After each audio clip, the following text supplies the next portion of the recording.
नमस्कार दोस्तों।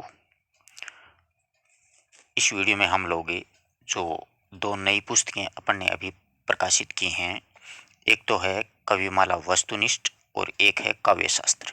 कविमाला वस्तुनिष्ठ का वीडियो का जो लिंक है आपको डिस्क्रिप्शन में मिलेगा, आप वहां से कविमाला के बारे में जानकारी प्राप्त कर सकते हैं।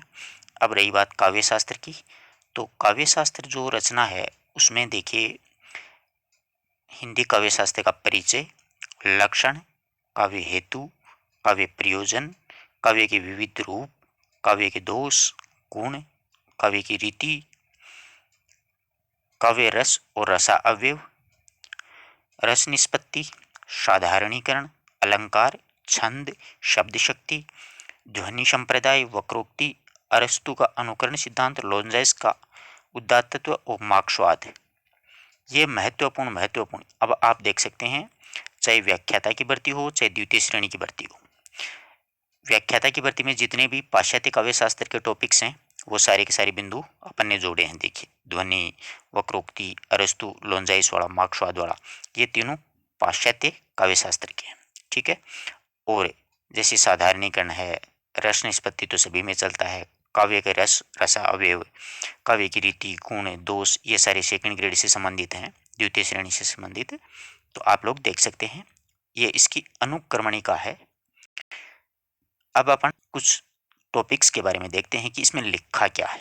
ये भी तो होना चाहिए ना। अनुक्रमणिका तो एक्चुअल में क्या होती है, हर पुस्तक में आपको मिलेगी, परंतु अंदर का कंटेंट भी एक बार चेक कर लीजिएगा कि भरत मुनि ने रस के लिए सूत्र क्या दिया है। विभाव, अनुभाव, व्यभिचारी, संयोग, संयोगत्रा, निष्पत्ति।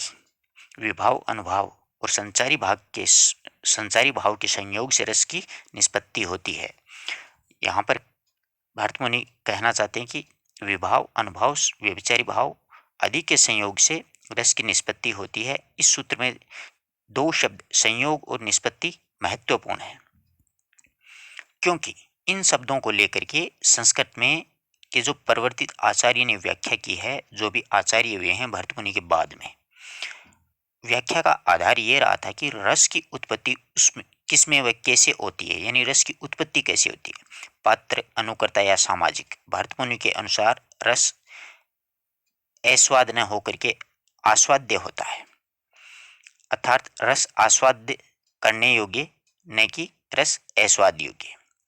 जैसा कि भरत मुनि ने कहा है कि जिस प्रकार नाना प्रकार के व्यंजनों से, औषधियों से तथा द्रवों के संयोग से रस की निष्पत्ति होती है, उसी प्रकार विविध भावों के संयुक्त होकर के स्थायी भाव भी रस रूप में प्रयुक्त होते हैं।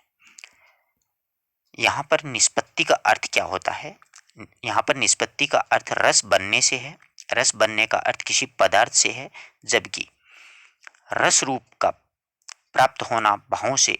और इसी आधार पर भरत मुनि ने रस सूत्र के रस निष्पत्ति व संयोग की व्याख्या आगे चल करके अनेक आचार्यों ने अपने अपने हिसाब से की है। प्रमुख आचार्यों में आप देख सकते हो, इसमें लिखा है कि संयोग व निष्पत्ति शब्द की व्याख्या 11 आचार्यों ने की है, परंतु 4 आचार्यों की व्याख्या है वो अति महत्वपूर्ण है, जिसमें इन व्याख्याओं का आधार ग्रंथ मम्मट का काव्य प्रकाश, अभिनव गुप्त के 2 ग्रंथ हैं, अभिनव भारती और धवन्यालोक लोचन। अब वो कौन कौन से आचार्य हैं देखिए। पंडित जगन्नाथ ने रस गांधार में कुल 11 आचार्यों का उल्लेख किया है, जबकि मम्मट ने अपने काव्य प्रकाश में 4 आचार्यों में 4 मुख्य थे, जैसे लोलट, शंकुक, भट्टनायक और अभिनव गुप्त आदि का उल्लेख किया है। इस प्रकार से आप देख सकते हैं कि इनका मतलब मत भी क्या था इन चारों का। तो देखिए, भट्ट लोलट ने उत्पत्तिवाद, शंकुक ने अनुमतिवाद, भट्टनायक ने भुक्तिवाद और अभिनव गुप्त ने अभिव्यक्तिवाद। अक्सर सीधे सीधे व्याख्याता भर्ती में ये चीजें पूछी जाती हैं, तो अच्छी तरीके से व्याख्या की गई है, आप देख सकते हो इसको। अब देखते हैं, देखो अलंकार है, अलंकारों में अलग अलग बतलाया है, शब्द अलंकार, अर्थ अलंकार, उभय अलंकार। तो देखो, वर्ण मूलक, शब्द मूलक, इसमें साम्य मूलक और विरोध मूलक, इतनी मतलब अच्छी तरीके से व्याख्या आपको हर एक पुस्तक में नहीं मिलेगी। आप लोगों ने पीछे भी हमारी पुस्तकें देखी होंगी सरसा पब्लिकेशंस की। कंटेंट अगर आपको अच्छा लगता है, तभी आप लोग पसंद करते हैं किसी चीज़ को, तो आप खुद देख लीजिए, हर एक चीज़ को अलग अलग तरीके से सब कुछ बतलाया गया है। अब अनुप्रास अलंकार के बारे में बताया है। अब अनुप्रास अलंकार के भेद, छेकानुप्रास, वर्त्यानुप्रास, श्रुत्यानुप्रास, अंत्यानुप्रास। अब छेकानुप्रास के बारे में विस्तार से बतलाया गया है। अब छंद भी आप देख सकते हो, छंदों के भेद, समवर्णिक, अर्धसमवर्णिक और विषमवर्णिक, मात्रिक, हर तरीके से देखो। ये देखिएगा आप लोग, मात्रिक छंदों में सममात्रिक, अर्धसममात्रिक, विषममात्रिक, यही वर्णों के साथ में होता है। वार्णिक जो छंद होते हैं, देख रहे हो सब कुछ। अब मूल स्वर में कुछ भी आप वर्ण यानी स्वरयुक्त अक्षरों को वर्ण कहा जाता है, अतः वर्णों की गणना करते समय स्वरयुक्त अक्षरों को ही गिना जाता है। जैसे कैलाश शब्द में 3 वर्ण हैं, उज्ज्वल में 3 वर्ण हैं, है ना, समझ रहे हो बात को। मात्रा मात्रा भी स्वरों पर होती है, न कि अक्षरों पर।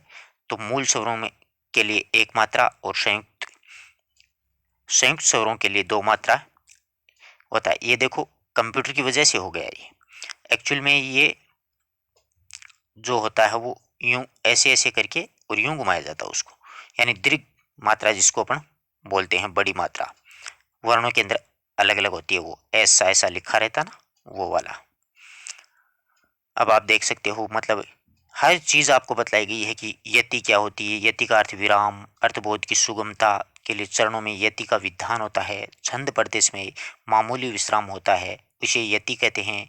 और यति के लिए अल्प विराम, अर्धविराम और पूर्ण विराम का चिन्ह लगाया जाता है। गति छंद का वाचन करने में एक प्रवाहपूर्ण आरोह अवरोह की लय को होती है, उसे गति कहते हैं। किसी भी छंद की अपनी एक विशेष गति होती है।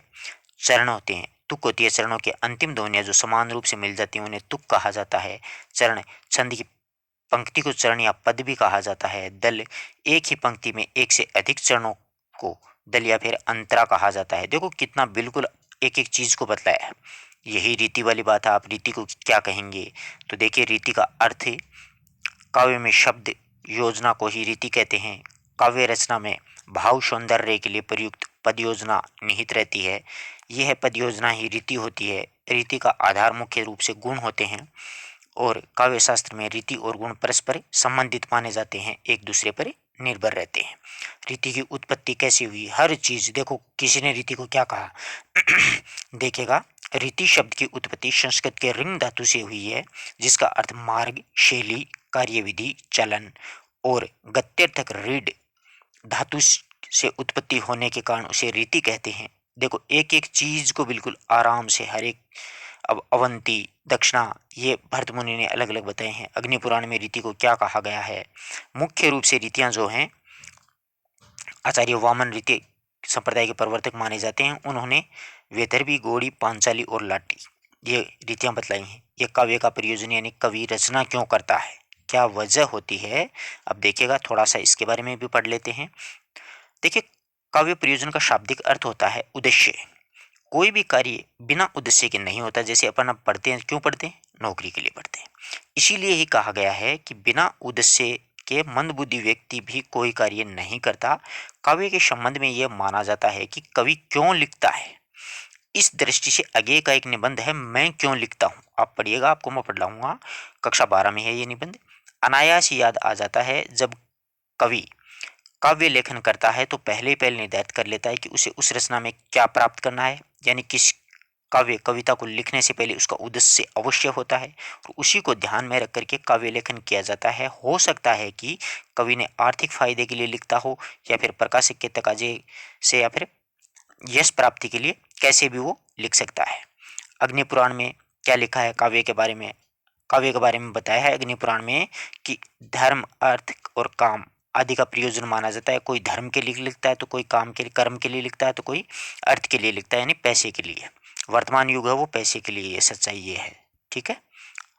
अब देखो हर चीज आपको बिल्कुल हर एक चीज मिलेगी आराम से। काव्य दर्श में चौथे परिच्छेद में क्या बताया दंडी ने, काव्य अलंकार में पांचवें परिच्छेद में क्या है, काव्य अलंकार सार संग्रह में आचार्य उद्भट का है ये ग्रंथ, काव्य अलंकार रुद्रट का है, ध्वन्यालोक आनंदवर्धन का है। सभी ने अलग अलग अपने मत दिए।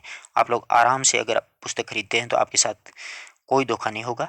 बहुत अच्छा कंटेंट दिया है, कोई प्रश्न बाहर नहीं जाएगा। आगे वस्तुनिष्ठ प्रश्न है हर टॉपिक के। हालांकि पीडीएफ के तकाजी से मैंने बनाई थी तो सभी के मैं नहीं ले सका, क्योंकि काफ़ी बड़ी पुस्तक है ना, इसलिए ये सभी वस्तुनिष्ठ प्रश्न हैं, इनके सामने उत्तर हैं। आशा करता हूँ कि हर एक चीज़ आपको अच्छी तरीके से समझ में आई होगी। अगर किसी विद्यार्थी किसी प्रकार का कोई डाउट हो तो आप लोग कमेंट कर सकते हैं। और अगर आपको पुस्तक वैसे राजस्थान के हर एक बुक स्टोर पे उपलब्ध होगी, और अगर आप डाक से मंगवाना चाहते हैं तो मेरे कॉन्टैक्ट नंबर आजकल हर जगह हैं, हर विद्यार्थी के पास में। 9928 लिख सकते हो आप लोग, 90 47 82।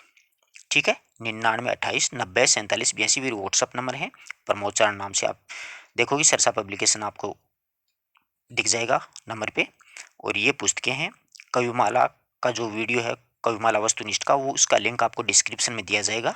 आप वहाँ से एक बार कविमाला को भी ज़रूर देखिएगा वीडियो को। आपको जब आत्मसंतुष्टि हो जाए ना कि हाँ वाकई हमें अच्छा कंटेंट मिल रहा है, तभी खरीदें।